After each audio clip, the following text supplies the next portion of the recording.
Pemirsa, di tengah turbulensi global, semakin banyak negara Amerika Latin yang memilih untuk memutuskan hubungan dengan Taiwan sambil membangun atau melanjutkan hubungan diplomatik dengan Tiongkok. Mereka juga sudah berani dengan terang-terangan mengurangi pengaruh Amerika Serikat di kawasan yang secara geografis sangat dekat.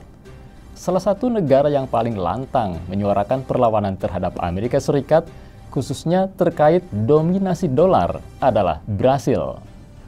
Presiden Brasil, Luiz Inácio Lula da Silva, belum lama ini telah menyerukan upaya untuk menemukan mata uang alternatif selain dolar Amerika guna mengakhiri dominasi dolar dalam perdagangan global.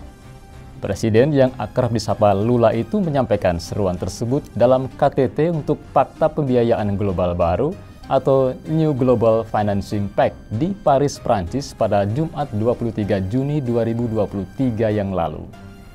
Menurutnya, negaranya tidak harus menggunakan dolar ketika bertransaksi dengan negara lain selain Amerika Serikat. Sebelumnya, pada bulan Januari tahun ini, Lula dan Presiden Argentina, Alberto Fernandez, bersama-sama menandatangani sebuah artikel yang memutuskan untuk memajukan diskusi tentang penciptaan mata uang bersama Amerika Selatan. Pada tanggal 29 Mei 2023, Lula telah bertemu dengan Presiden Venezuela, Nicolas Maduro, yang sedang berkunjung ke Brasil dan menyatakan harapannya untuk menciptakan mata uang regional menggantikan dolar Amerika, sehingga kedua belah pihak dapat berdagang tanpa menggunakan dolar.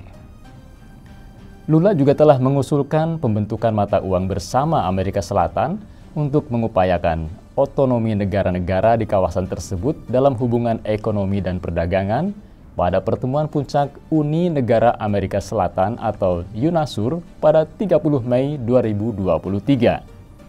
Lantas, mengapa negara-negara Amerika Latin mulai berani berseberangan dengan Amerika Serikat dan beralih ke Tiongkok? Pemirsa, inilah Jurnal Barata.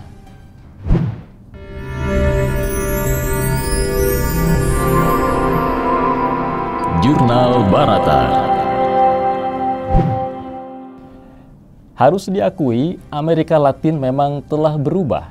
Selama beberapa dekade terakhir, 10 negara telah meninggalkan otoritas Taiwan dan memilih untuk membangun atau melanjutkan hubungan diplomatik dengan Tiongkok. Selain Honduras, 4 diantaranya berasal dari Amerika Latin, yakni Nicaragua, El Salvador, Republik Dominika, dan Panama.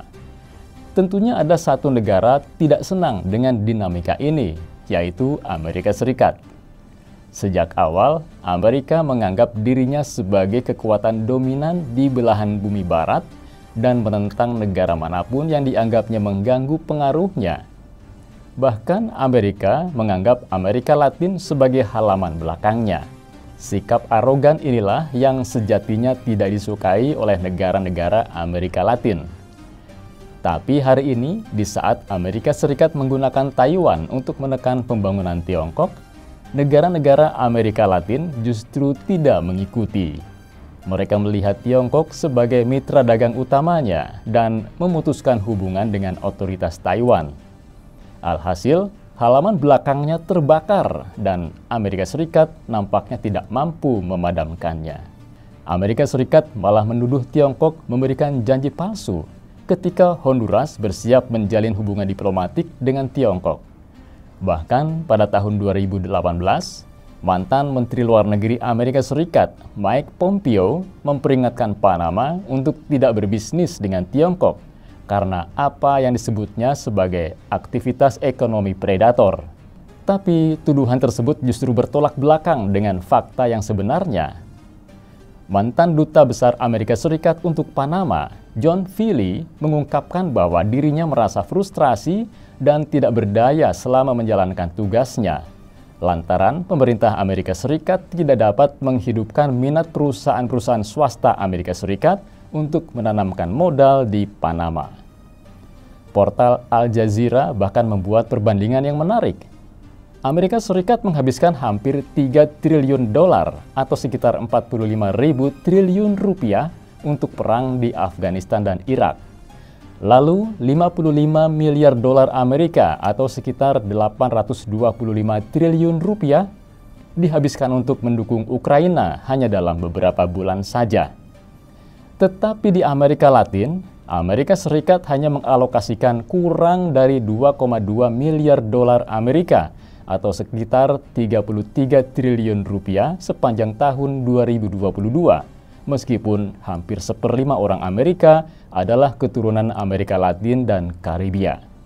Jadi, tidak mengherankan kalau kawasan yang mereka sebut sebagai halaman belakangnya itu beralih terutama ke Tiongkok.